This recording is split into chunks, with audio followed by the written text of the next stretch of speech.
వీక్షకులందరికీ సంక్రాంతి శుభాకాంక్షలు.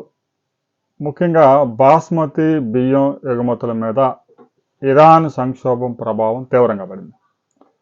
అయితే రెండు తెలుగు రాష్ట్రాల్లో బాస్మతి సాగు చాలా తక్కువ. కొద్ది మంది రైతులు మాత్రమే అక్కడక్కడ ప్రయోగాత్మకంగా సాగు చేస్తూ ఉన్నారు.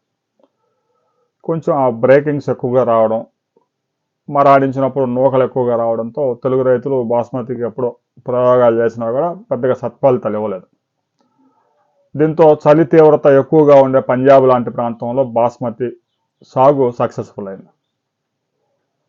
ఇక ప్రతి నెల భారతదేశం నుంచి ఇరాన్ దేశానికి 1,00,000 టన్నుల బాస్మతి బియ్యం ఎగుమతి అవుతోంది. అయితే గడిచిన 2 నెలలుగా ఇరాన్లో నెలకొన్న సంక్షోభంతో బాస్మతి బియ్యం ఎగుమతులు పూర్తిగా ఎఫెక్ట్ అయ్యాయి. తాజాగా అమెరికా ఎవరైతే ఇరాన్ దేశంతో వ్యాపారం చేస్తారో ఆ వస్తువుల మీద 25% సుంకం విధించింది. దాంతో ఇక బాస్మతి బియ్యం ఎగుమతులు దాదాపుగా ఇరాన్ దేశానికి నిలిచిపోయాయి. మొత్తం బాస్మతి ఎగుమతుల్లో దాదాపు 45% ఇరాన్ దేశానికే భారతదేశం నుంచి ఎగుమతి అవుతున్నాయి. మిగతా వ్యవసాయ ఉత్పత్తులు కూడా పండ్లు, కూరగాయలు ఇవన్నీ కూడా ఇరాన్ దేశానికి ఎక్కువగా ఎక్స్పోర్ట్ అవుతున్నాయి. వాటి మీద కూడా ప్రభావం పడే అవకాశం ఉంది.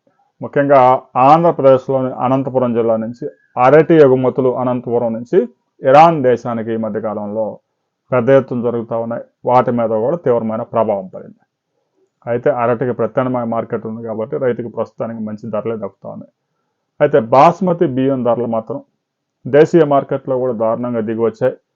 ఎక్స్పోర్ట్స్ లేకపోవడం వల్ల దేశీయ మార్కెట్లో కూడా బాస్మతి బియ్యం 80 రూపాయలకు 90 రూపాయలకు కూడా అవైలబిలిటీ ఉన్నాయి. అయితే వినియోగదారులకు ఒక రకంగా లాభమే, కానీ ఆ బాస్మతి సాగు చేసిన రైతులకు మాత్రం ఇబ్బంది.